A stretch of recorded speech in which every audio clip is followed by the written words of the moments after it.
Vamos a continuar con Antonio Miguel Carmona, una de las caras más populares de la televisión en España, profesor de Economía de 4 universidades, es piloto y oficial del Ejército del Aire, exdiputado, actualmente concejal del Ayuntamiento de Madrid, experto en innovación tecnológica y crecimiento económico y es presidente de la Asociación Española de la Singularidad.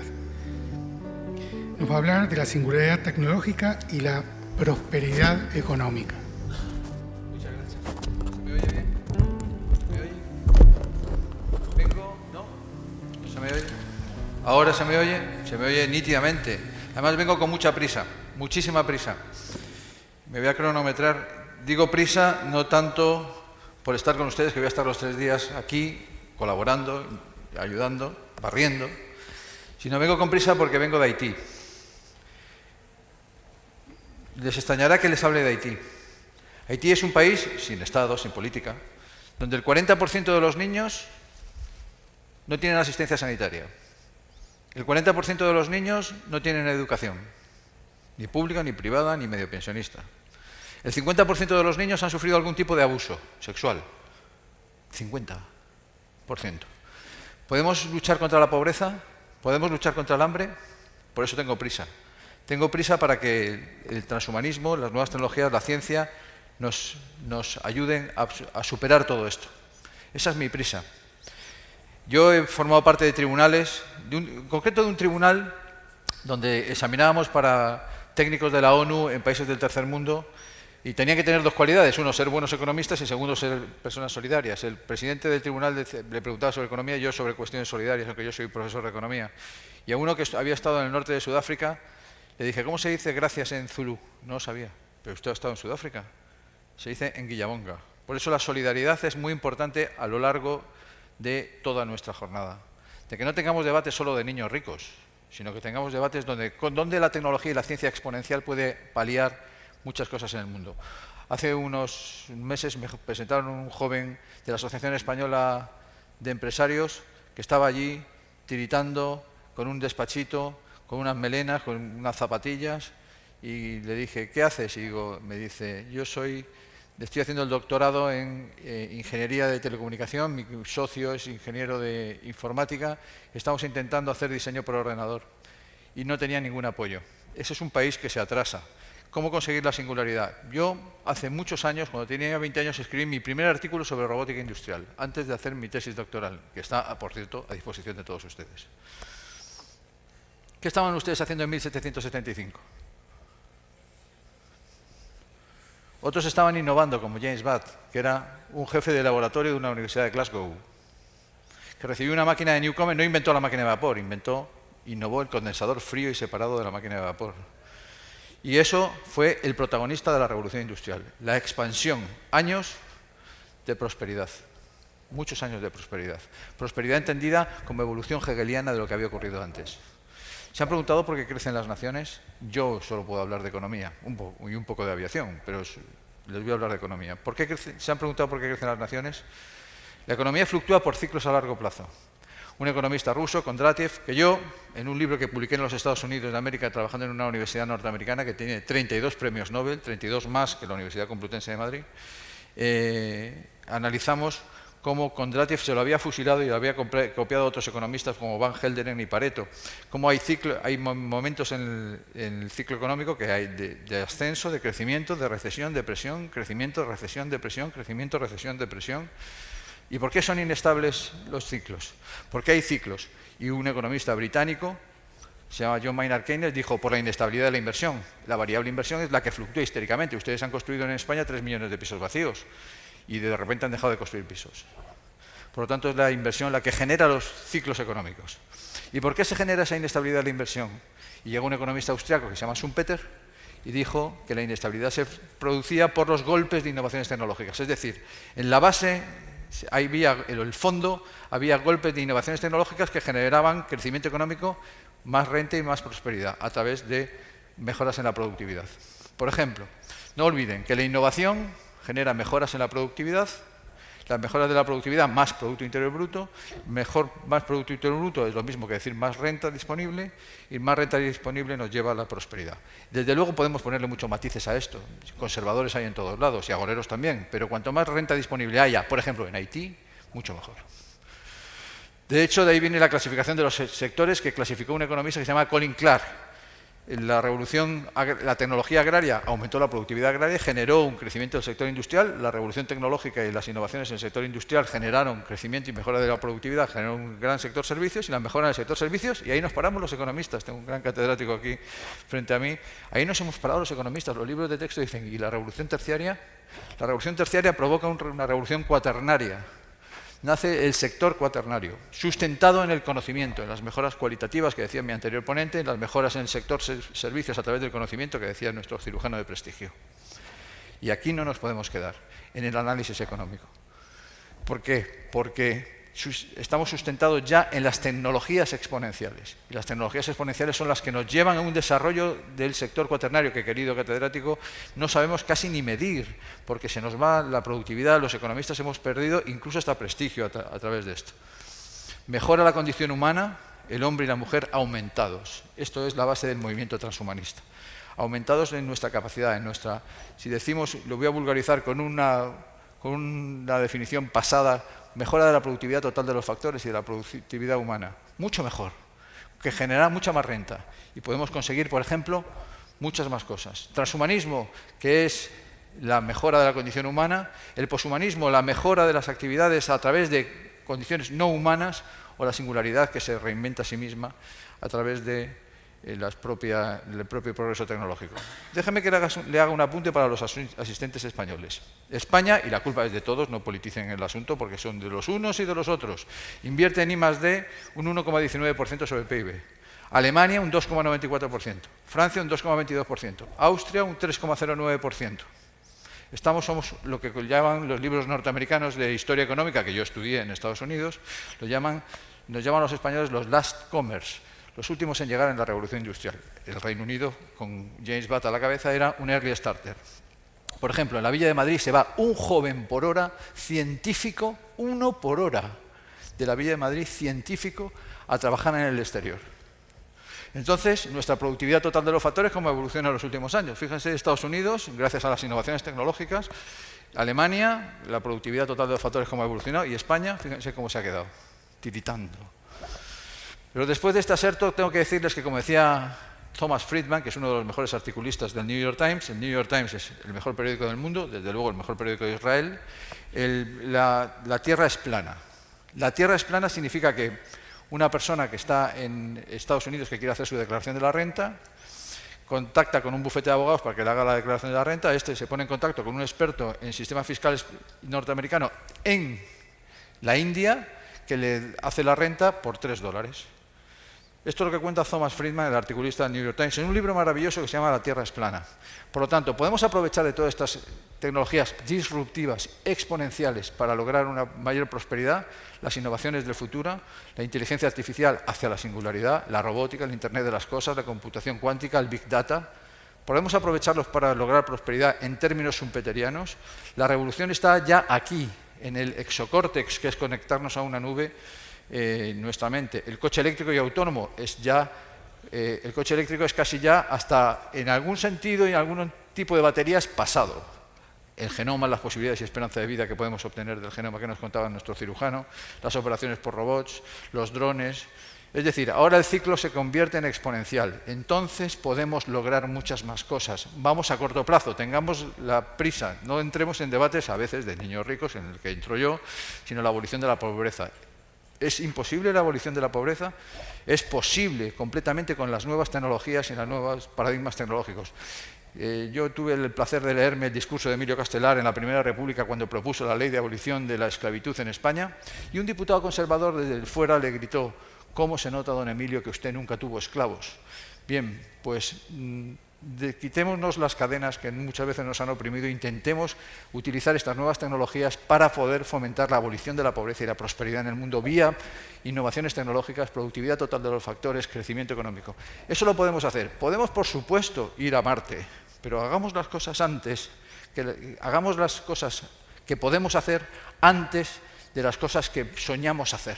Muy importante eso, hagamos las cosas que podemos hacer antes de las que soñemos hacer. Por ejemplo, John Fitzgerald Kennedy en su promesa, en su juramento de presidente de los Estados Unidos, en su discurso como presidente de los Estados Unidos, su primer discurso como presidente de los Estados Unidos en el Capitolio, habló de la nueva frontera de los Estados Unidos. No se refería solamente a la conquista de la luna física, se refería a la conquista de la prosperidad en el mundo y en los Estados Unidos de América. ¿Qué fue de aquel joven empresario español que yo le pregunté a qué se dedicaba y que estaba haciendo la tesis doctoral sobre ingeniería de telecomunicación? Tenía una empresa de diseño por ordenador, se fue a Estados Unidos a trabajar, abandonó nuestro país. Por cierto, era un chaval que era muy zangolotino, tenía una trenza, los zapatillas. Le dije, ¿cuántos clientes tiene tu empresa? Y me dijo, uno, un solo cliente. Y dije, ¿cuál? Y me dijo, la Disney. Coño. Y entonces ya le pregunté, ¿cuánto facturas al año? Y me dijo, 1 millón de euros. Este chaval se nos ha ido, bueno, yo le dije, pues cómprate unos zapatos. Este chaval se nos abandonó y ahora trabaja en los Estados Unidos de América. Muy importante que hayan entendido la secuencia de innovación tecnológica, productividad y cambios estructurales. Sector cuaternario. Muy importante, porque quizás no sea tan brillante que hablar muchas veces de la conquista de Marte. Incluso de la muerte, que nos amenizará, y a quien agradezco estar aquí para terminar, a José Luis Cordeiro y a Transvision. Sino hagamos lo que podemos hacer, que es, ¿para qué? Podemos abolir la pobreza, podemos lograr un mundo mucho más próspero, como ya adelantaba Diamandis. Podemos hacer muchas más cosas a corto plazo, es decir, esta misma tarde. Ayer, yo vengo de hace pocos días de Haití, por eso he preparado esto en función de mi experiencia. A todos, en Guillabonga.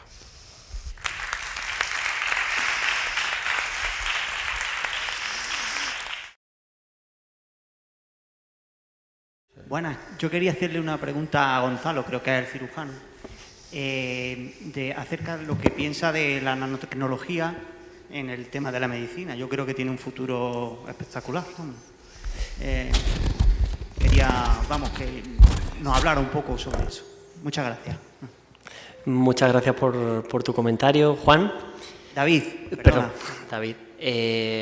Bueno, la tecnología en la medicina. Vamos a ver. La nanotecnología en la medicina. Mire, pues, le voy a ser sincero. De nanotecnología en cirugía aún, experiencia personal no tengo. Experiencia en nanotecnología quirúrgica hoy día es todavía hablar un poco del futuro, ¿no? Es hablar un poco de utopía. Pero ¿por qué no? Tenemos que tener la mente abierta y seguir desarrollando todo ese tipo de ideas, pero aún estamos en el desarrollo de la tecnología macroscópica que nos ayude en superar nuestras imprecisiones o en monitorizar pacientes, etcétera, etcétera. Y yo creo que aún el terreno de la nanotecnología no puedo hablar con un rigor científico acerca del cual, más allá del de fantasear, que también me encanta. Pero bueno, hoy considero que estoy aquí en calidad de científico y mi percepción no tiene que ser la imaginativa, sino tiene que ser la sustentada en la evidencia y en la ciencia. Que a veces el hecho de transmitir a la opinión pública nuestras divagaciones o nuestras ilusiones también puede causar un impacto negativo en la salud de las personas, porque podemos generar esperanzas a corto plazo que aún no se pueden sustentar. Entonces, yo intento siempre que hablo de medicina, y hablo en foros diferentes al de congresos o foros médicos, de ser muy cauto con el mensaje que transmito a la población en general, porque al fin y al cabo tenemos una responsabilidad muy importante con la salud y con la percepción que se llevan las personas de las charlas que doy. Por eso el enfoque que he hecho desde el principio ha sido mi experiencia personal. O sea, soy un cirujano de 35 años, mi padre era cirujano y he visto la evolución, ¿no? De la evolución de lo que hacemos. Y he visto cómo se ha incorporado la tecnología en nuestros quirófanos y he visto cómo el romper con el Gonzalo, no innoves y aquí esto siempre se ha hecho así. que es una frase muy dramática, y más para un científico y sobre todo los cirujanos, que son muy inquietos, que en general queremos hacer, que queremos tocar, que queremos tal.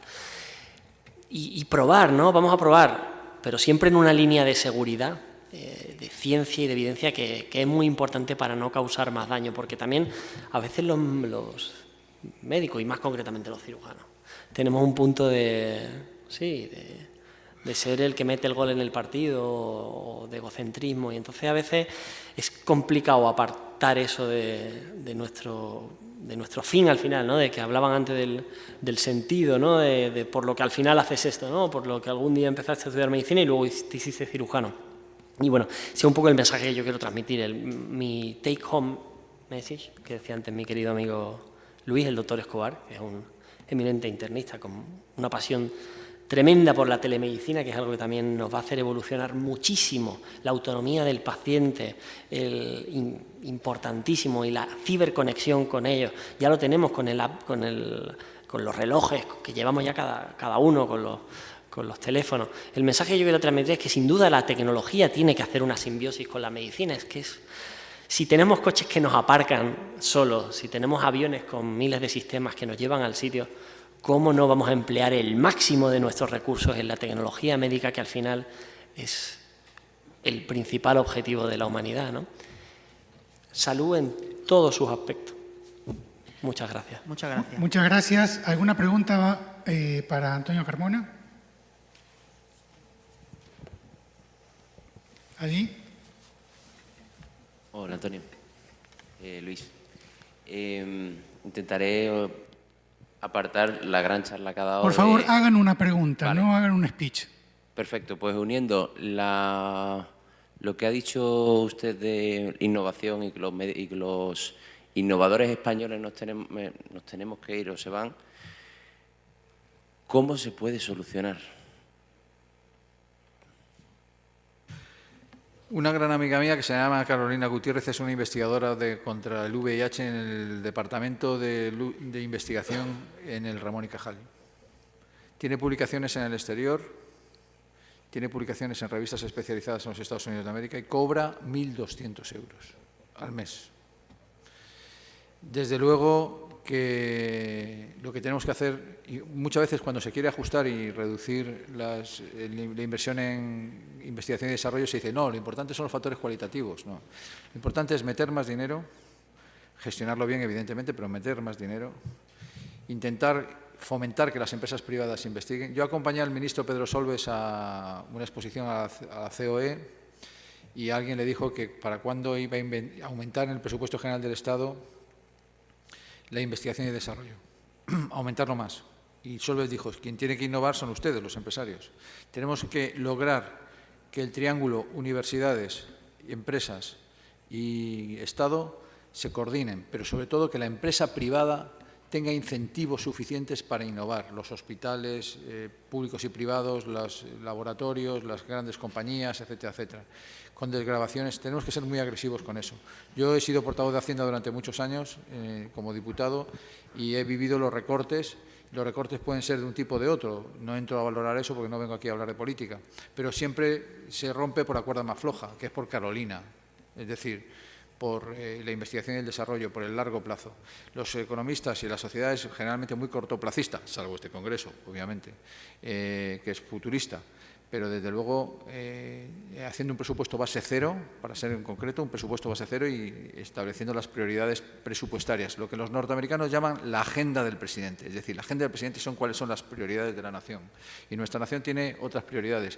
Por cierto, como muy bien decía Rafael Martínez Cortiña, en una forma de hacer política que es del siglo XIX, bueno, del siglo XVII decía él, en una forma de hacer política del siglo XVII, pero hablando de los mismos paradigmas que en el siglo XVII y hablando de lo mismo. El debate que tenemos que implementar en la sociedad, los unos y los otros, yo creo que aquí estamos por encima incluso de tendencias políticas, es que la innovación tecnológica es lo primero para poder garantizar que sanemos y que podamos luchar para avanzar sobre el Parkinson o sobre el Alzheimer o sobre las operaciones, ¿no? Y eso es vital. mientras nuestra agenda sea la agenda del presidente, o en este caso las prioridades de la nación sean otras, nosotros iremos mal. Termino con esto, hablando con mi amigo y su mujer, de José Luis Balbín, el director de La Clave.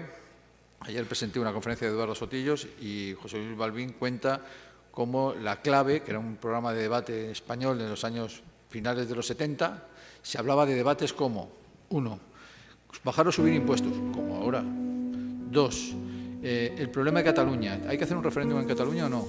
Como ahora. O sea, damos vueltas a lo mismo.